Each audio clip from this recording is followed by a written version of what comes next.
Ukianza unasema. Tumeshaanza. Jamani tunapa msaada. Jamani tuko hapa panaitwa wapi hapo? Bagamoyo eti. Pande. Tuko hapa Mpande, Bagamoyo. Maeneo ya Ununio.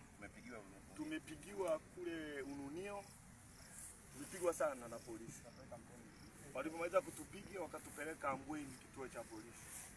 Wamekaa na sisi pale karibia masaa 3 wakatuambia ingieni kwenye gari. Masaa 4 wakatuambia ingieni kwenye gari. Tumetuingiza kwenye gari, wameanza safari. Watu wameumizwa sana. Watu wameumizwa. Tumefika hapo wametushusha hapo.